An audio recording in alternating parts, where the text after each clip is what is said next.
ओम श्री गणेशाय नमः। प्यारे भक्तों, सप्ताह के 7 दिनों में प्रत्येक दिन किसी न किसी देवता को समर्पित है।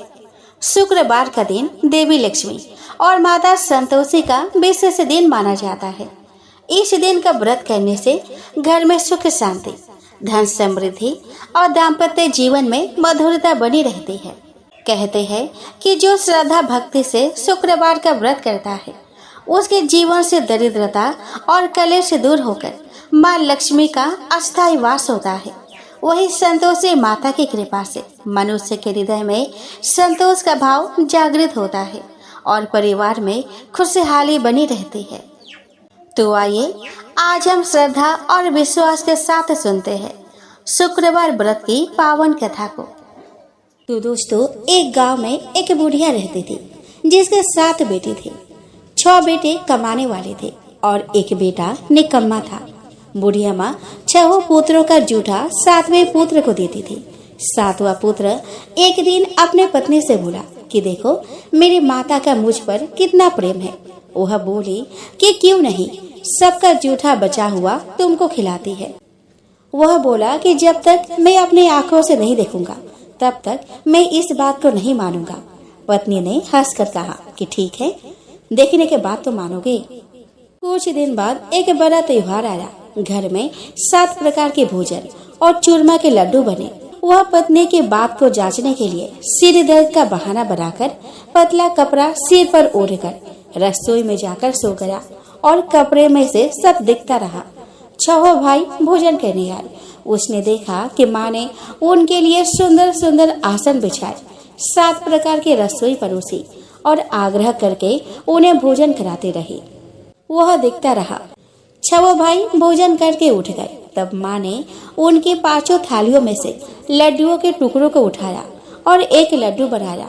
जूठा साफ कर माँ ने उसे पुकारा, उठ बेटा उठ, तेरे भाइयों ने भोजन कर लिया, तू भी उठकर भोजन कर ले। उसने कहा कि माँ, मुझे भोजन नहीं करना, मैं परदेश जा रहा हूँ। माता ने कहा कि कल जाना हो तो आज ही जा। वह बोला कि हाँ, जा रहा हूँ। यह कहकर वह घर से निकल गया। चलते समय उसे पत्नी की याद आई। वह गौशाला में कंडे थाप रही थी। वहां जाकर वह बोला कि मेरे पास तो कुछ भी नहीं है, यह अंगूठी है, सो ले लो और अपनी कोई निशानी मुझे दे दो। वह बोली कि मेरे पास क्या है, यह गोबर भरा हाथ है। यह कहकर पत्नी ने उसके पीठ पर गोबर के हाथ की थाप मार दी। वह चल दिया। चलते चलते दूर देश में पहुंचा। वहां एक साहूकार की दुकान थी। वहां जाकर बोला कि सेठ जी, मुझे नौकरी पर रख लो। साहूकार को नौकर की सख्त जरूरत थी। साहूकार ने कहा कि काम देखकर तनख्वाह मिलेगी। उसने कहा कि सेठ जी, जैसा आप ठीक समझे। उसे साहूकार के यहाँ नौकरी मिल गई। वह वहाँ पे दिन रात काम करने लगा। कुछ दिन में दुकान का लेन देन, हिसाब किताब, ग्राहकों को माल बेचना, सारा काम करने लगा। साहूकार के 7-8 नौकर थे। वे सब चक्कर खाने लगे, लेकिन उसने अपने लगन, परिश्रम और ईमानदारी से सभी को पीछे छोड़ दिया। उसे अपने किए का फल मिला। सेठ ने भी उसका काम देखा और 3 महीने में ही उसे मुनाफे में साझेदारी बना लिया। परिश्रम करते करते 12 बरस में ही वह नगर का नामी सेठ बन गया और सेठ अपना सारा कारोबार उस पर छोड़कर बाहर चला गया। इधर उसकी पत्नी पर क्या बीती वह सुने। सास ससुर उसे दुख देने लगे। गृहस्थी का सारा काम करवाकर उसे लकड़ी लेने जंगल भेज दे। इस बीच घर की रोटियों के आटे से जो भूसी निकलती, उसकी रोटी बनाकर रख दी जाती और फूटे नारियल के नरीली में पानी दिया जाता। इस तरह दिन बीतते रहे। एक दिन वह जब जंगल में लकड़ी लेने जा रही थी तो उसे रास्ते में बहुत सी स्त्रियां संतोषी माता का व्रत करती दिखाई दी। वह यहाँ खड़ी होकर पूछने लगी कि बहनों, यह तुम किस देवता का व्रत करती हो और इसके करने से क्या फल होता है? इस व्रत के करने की क्या विधि है? यदि तुम अपने इस व्रत का विधान मुझे समझाकर कहोगी तो मैं तुम्हारा बड़ा एहसान मानूंगी। उनमें से एक स्त्री बोली कि सुनो, यह संतोषी माता का व्रत है।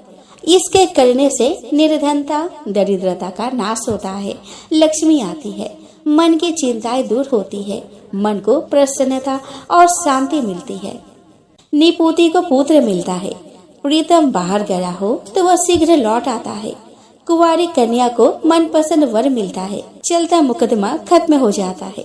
कलह कलेश की निवृत्ति हो, सुख शांति होती है। घर में धन जमा हो, धन जायदाद का लाभ होता है तथा और भी मन में जो कुछ कामना हो सब संतोषी माता की कृपा से पूरी हो जाती है, इसमें संदेह नहीं। वह पूछने लगी कि यह व्रत कैसे किया जाता है, यह भी बताओ तो बड़ी कृपा होगी। वह स्त्री कहने लगी कि बिना परेशानी, श्रद्धा और प्रेम से जितना भी बन सके प्रसाद लेना। 5.25 पैसे से 5.25 आने तथा इससे भी ज्यादा शक्ति और भक्ति के अनुसार गुड़ और चना ले। हर शुक्रवार को निराहार रहकर कथा कहना और सुनना। लगातार नियम का पालन करना। कथा सुनने वाला कोई ना मिले तो घी का दीपक जलाकर उसके आगे जल के पात्रों को रखकर कथा कहना, परंतु नियम ना टूटे। जब तक कार्य सिद्ध ना हो नियम पालन करना और कार्य सिद्ध हो जाने पर व्रत का उद्यापन करना। 3 मास में माता पूरा फल प्रदान करती है। यदि किसी के ग्रह खोटे है तो भी माता 1 वर्ष में अवश्य उनको अनुकूल करती है। कार्य सिद्ध होने पर ही उद्यापन करना चाहिए। उद्यापन में 2.5 सेर आटे का खाजा तथा इसी अनुसार खीर तथा चने का साग बनाना। 8 बच्चों को भोजन कराना। जहाँ तक मिले देवर जेठ भाई बंधु कुटुंब के लड़के लेना, ना मिले तो रिश्तेदारों और पड़ोसियों के लड़के बुलाना, उन्हें भोजन कराना। यथाशक्ति दक्षिणा देना। माता का नियम पूरा करना। ध्यान रखना उस दिन घर में कोई खटाई ना खाए। यह सुन वह वहाँ से चल दी। रास्ते में लकड़ी के बोझ को बेच दिया और उन पैसों में गुड़ चना ले माता के व्रत की तैयारी करके आगे चली। रास्ते में संतोषी माता के मंदिर में जाकर माता के चरणों में लौटने लगी। विनती करने लगी कि माँ, मैं दीन हूँ, निपट मूर्ख हूँ, व्रत के नियम कुछ नहीं जानती, मैं बहुत दुखी हूँ। हे माता, मेरा दुख दूर कर, मैं तेरी शरण में हूँ। माता को दया आ गई। एक शुक्रवार बीता कि दूसरे शुक्रवार को ही उसके पति का पत्र आया और तीसरे शुक्रवार को उसका भेजा हुआ पैसा आ पहुंचा। यह देखकर जेठानी मुंह सिकोड़ने लगी। इतने दिनों के बाद इतना पैसा आया, इसमें क्या बुराई है। लड़के ताने देने लगे कि काकी के पास अब पत्र आने लगे, रुपया आने लगा, अब तो काकी की खातिर बढ़ेगी। अब तो काकी बुलाने से भी नहीं बोलेगी। बेचारी सरलता से कहती कि भैया पत्र आया है, रुपया आए तो हम सब के लिए अच्छा है। ऐसा कहकर आंखों में आंसू भरकर संतोषी माता के मंदिर में जाकर मातेश्वरी के चरणों में गिरकर रोने लगी कि माँ, मैंने तुमसे पैसा नहीं मांगा, मुझे पैसे से क्या काम, मुझे तो अपने सौभाग्य से काम है। मैं तो अपने स्वामी के दर्शन और सेवा मांगती हूँ। तब माता ने प्रसन्न होकर कहा कि जा बेटी, तेरा स्वामी जल्दी ही आएगा। यह सुन खुशी से बावली होकर वह घर आकर काम करने लगी।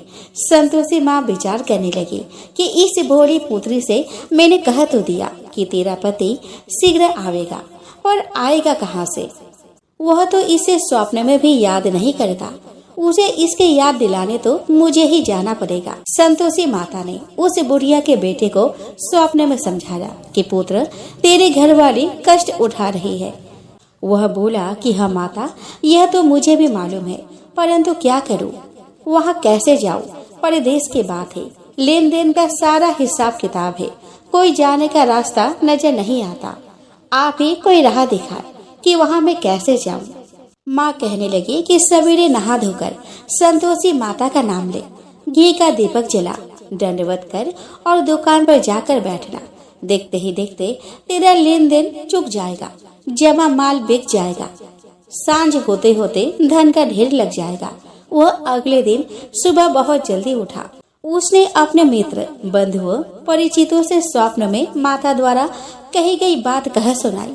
वे सब उसके बात सुनकर उसकी खिल्ली उड़ाने लगे। वे कहने लगे कि कहीं कभी सपने की बात भी सच्ची होती है। एक बूढ़ा व्यक्ति बहुत समझदार था। वह बोला कि देखो भाई, मेरी बात मानो, इस तरह सांच या झूठ कहने के बदले देवता ने जैसा कहा है वैसा ही करना, तेरा क्या जाता है। बूढ़े की बात मानकर नहा धोकर उसने संतोषी माता को प्रणाम किया। फिर घी का दीपक जलाकर दुकान पर जा बैठा। शाम तक धन का ढेर लग गया। वह हैरान हुआ। मन में संतोषी माता का नाम लेकर प्रसन्न होकर घर जाने के वास्ते गहना, कपड़ा व सामान खरीदने लगा। सभी काम से निपट अपने घर को रवाना हुआ। उधर उसकी पत्नी जंगल में लकड़ी लेने गई। लौटते वक्त थक जाने के कारण संतोषी माता के मंदिर पर विश्राम करने बैठ गई। यह तो उसका रोज रुकने का स्थान था।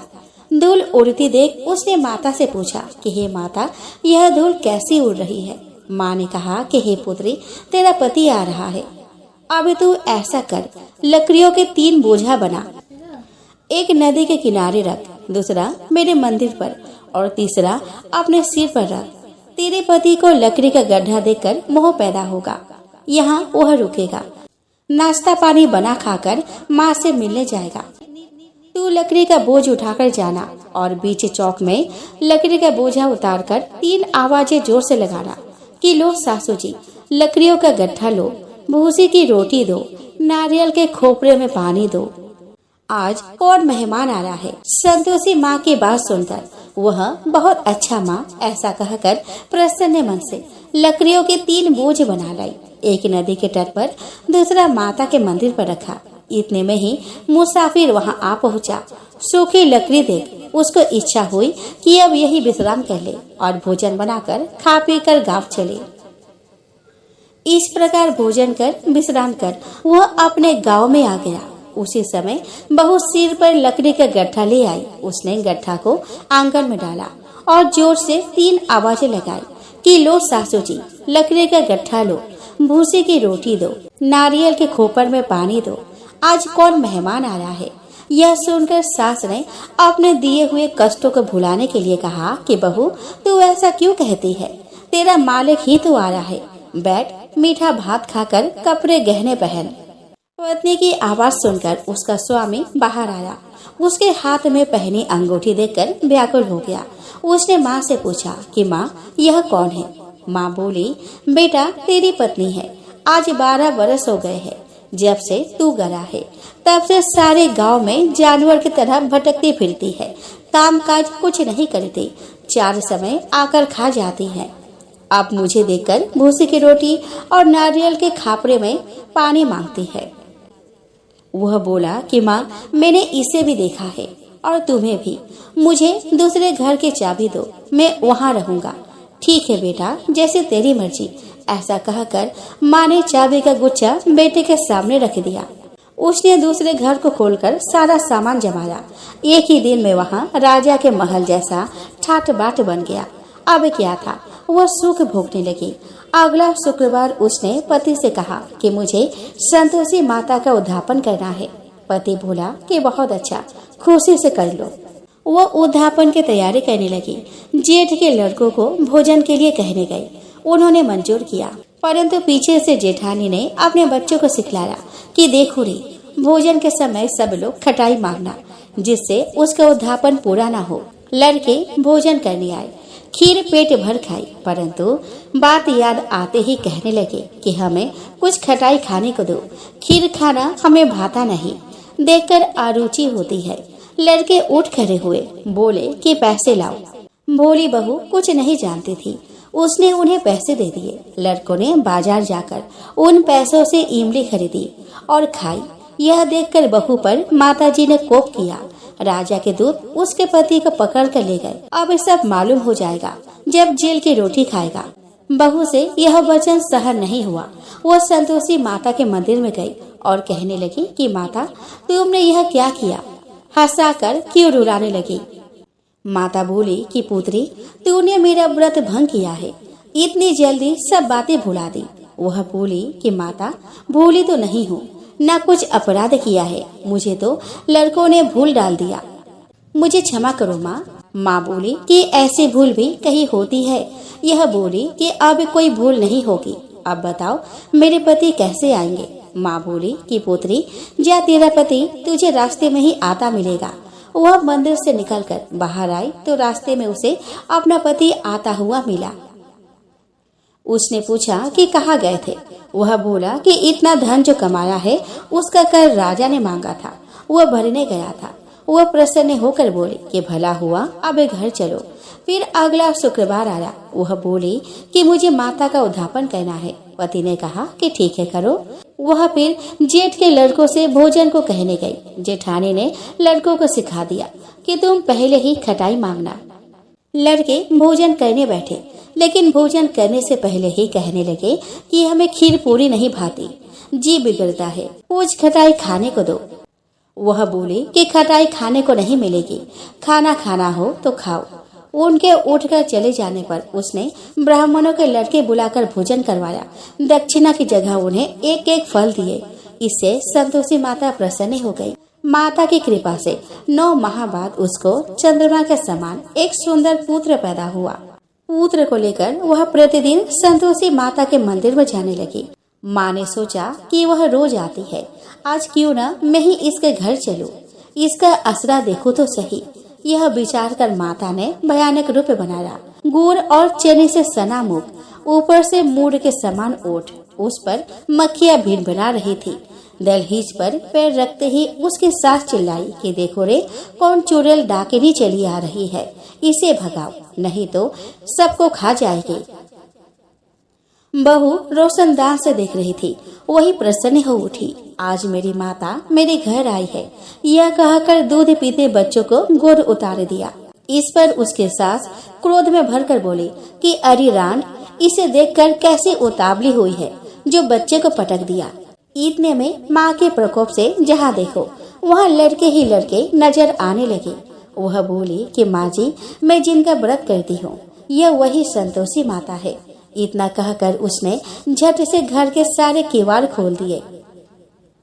सबने माता के चरण पकड़ लिए और विनती कर कहने लगे कि हे माता, हम मूर्ख है, अज्ञानी है, तुम्हारे व्रत की विधि हम नहीं जानते। तुम्हारे व्रत भंग कर हमने बड़ा अपराध किया है। हे माता, आप हमारे अपराधों को क्षमा करो। इस प्रकार बार बार कहने पर संतोषी माता प्रसन्न हुई। इसके बाद उसकी सास कहने लगी कि हे संतोषी माता, आपने बहू को जैसा फल दिया वैसा सबको देना। जो यह कथा सुने या पढ़े उसका मनोरथ पूर्ण हो। तो प्रेम से बोलिए संतोषी माता की जय हो। अब हम श्रवण करें लक्ष्मी माता की कथा। तो दोस्तों, काफी समय पुरानी बात है। एक गांव था जिसमें एक गरीब ब्राह्मण रहता था। वह भगवान विष्णु का भक्त था। वह नियमित रूप से श्री विष्णु जी की पूजा करता था। एक बार श्री हरि ने उसे ब्राह्मण की पूजा से प्रसन्न होकर उसे वर मांगने को कहा। तब ब्राह्मण ने इच्छा जाहिर की कि लक्ष्मी जी का निवास उसके घर में हो जाए। यह सुनकर विष्णु जी ने लक्ष्मी जी की प्राप्ति का मार्ग ब्राह्मण को बता दिया। विष्णु जी ने कहा कि मंदिर के सामने एक स्त्री आती है जो यहाँ आकर उपले थोपती है, उसे अपने घर आने का निमंत्रण दो। वह धन की देवी है। जब लक्ष्मी जी तुम्हारे घर आएंगी तो तुम्हारा घर धन धान्य से भर जाएगा। इतना कहकर विष्णु जी ध्यान मग्न हो गए। अगले दिन सुबह 4 बजे से ही मंदिर के सामने ब्राह्मण आकर बैठ गया। कुछ ही देर में लक्ष्मी जी उपले थापने वहाँ पे आ गई। ब्राह्मण ने उनसे उसके घर आने का निवेदन किया। यह सुनकर लक्ष्मी जी समझ गई कि यह सब विष्णु जी ने उसे करने के लिए कहा है। तब उन्होंने ब्राह्मण से कहा कि तुम महालक्ष्मी व्रत करो। यह व्रत 16 दिनों तक व्रत करने और 16वें दिन रात को चंद्रमा को अर्घ्य देने के बाद ही तुम्हारा मनोरथ पूरा होगा। इसके बाद लक्ष्मी जी का पूजा कर ब्राह्मण ने देवी को उत्तर दिशा की ओर मुख करके पुकारा। उसकी तपस्या से प्रसन्न होकर माँ ने अपना वचन पूरा किया।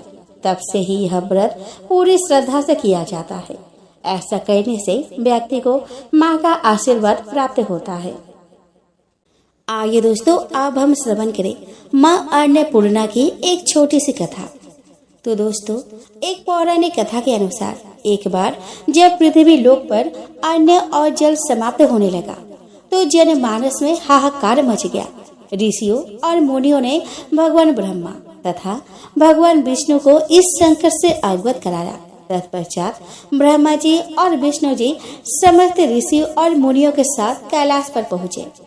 ब्रह्मा जी ने भगवान शिव से कहा कि प्रभु, पृथ्वी पर अन्न और जल की कमी हो गई है, आप ही कुछ कीजिए और इस संकट से सबकी रक्षा कीजिए। भगवान शिव ने देवताओं को आश्वासन दिया कि सब कुछ यथावत हो जाएगा, बस वे शांति बनाए रखें। तत्पश्चात भगवान शिव ने पृथ्वी का भ्रमण किया। उसके उपरांत माता पार्वती ने अन्नपूर्णा रूप ग्रहण किया। भगवान शिव ने भिक्षु का रूप ग्रहण करके माता अन्नपूर्णा से भिक्षा ले पृथ्वी वासियों में अन्न जल वितरित किया। इस प्रकार सभी प्राणियों को अन्न और जल की प्राप्ति हुई।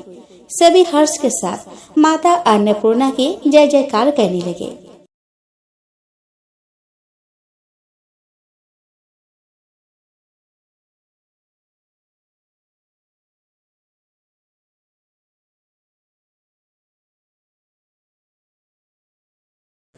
दोस्तों, मानिकपुर नगर में 3 मित्र रहते थे।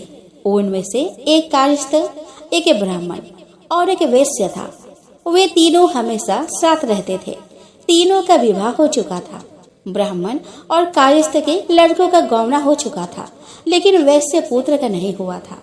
उसके दोस्त उसे अक्सर कहा करते थे कि तुम अपनी पत्नी को उसके मायके से क्यों नहीं ले आते। तब वैश्य पुत्र धनराज ने अपनी पत्नी कुसुम को लाने का निश्चय कर लिया। अगले ही दिन धनराज ने माता पिता से अपनी पत्नी कुसुम को ले जाने की बात कही। उसके बात सुनकर वे हैरान होते हुए बोले कि बेटे, अभी शुक्र अस्त हो रहा है, इसीलिए अभी बहू को लाना उचित नहीं है। कुछ दिन रुक जाओ। लेकिन धनराज नहीं माना। वह कुसुम को लाने ससुराल पहुंच गया। ससुराल में धनराज की खूब आवभगत की गई। धनराज ने कुसुम को विदा करने के लिए कहा तो उसके सास ससुर ने बोले कि बेटी, अभी शुक्र अस्त हो रहा है, ऐसे में लड़की को विदा नहीं करते। कुछ दिन ठहर जाओ, फिर हम कुसुम को खुशी खुशी विदा कर देंगे। लेकिन धनराज यहाँ भी जीत पर अड़ गया और कुसुम को लेकर ही वहाँ से विदा हुआ। धनराज कुसुम को जब अपने घर ले जा रहा था तो अचानक बैल तेजी से भागने लगा। रास्ते में पड़े पत्थर से टकराने से गाड़ी का पहिया टूट गया। फलस्वरूप कुसुम को काफी चोट आई। दोनों को आगे की यात्रा पैदल ही करनी पड़ी। सुनसान रास्ते से गुजरते हुए डाकुओं ने उन्हें लूट लिया। उसका सारा धन, आभूषण, वस्त्र छीन लिए। किसी तरह वे घर पहुँचे। दूसरे ही दिन घर में धनराज के बिस्तर पर सांप चढ़ गया और उसे डस लिया। सेठ जी ने बड़े बड़े चिकित्सक बुलवाए, मगर कोई भी चिकित्सक जहर उतारने में सफल नहीं हुआ। दूर दूर से सपेरे बुलाए गए, लेकिन कोई भी धनराज को नहीं बचा सका। धनराज की मृत्यु हो गई। उसी समय पंडितों ने सेठ जी को एक बात बताई कि आपके बेटे ने शुक्र अस्त होने पर बहू को विदा करा लाने की भूल की है। यदि आप शुक्रवार की पूजा अर्चना करें और बहू शुक्रवार का व्रत करे तथा कथा सुनकर प्रसाद ग्रहण करे तो शुक्र देवता की अनुकंपा से धनराज पुनः जीवित हो सकता है।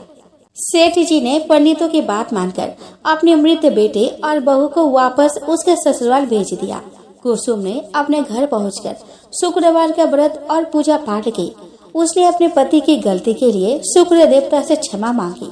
फलस्वरूप धनराज जीवित हो उठा। धनराज के जीवित हो जाने से घर में खुशियां भर गई। उधर धनराज के माता पिता ने बेटे के जीवित होने का समाचार सुना तो शुक्रवार का व्रत किया और गरीबों को अन्न, वस्त्र और धन का दान दिया। शुक्र के उदय होने पर धनराज अपनी पत्नी कुसुम के साथ घर लौट आया। दोनों पति पत्नी शुक्रवार का विधिवत व्रत करते हुए शुक्र की पूजा करने लगे। उनके घर में धन धान्य की वर्षा होने लगी। उनके सभी कष्ट दूर होते चले गए। परिवार में सभी आनंद पूर्वक रहने लगे। दोस्तों, इस प्रकार शुक्रवार व्रत की यह पावन कथा पूर्ण हुई। माँ लक्ष्मी, संतोषी माता और शुक्रदेव सभी पर अपनी असीम कृपा बरसाए और हम सबके जीवन में सुख शांति और समृद्धि से भर दे।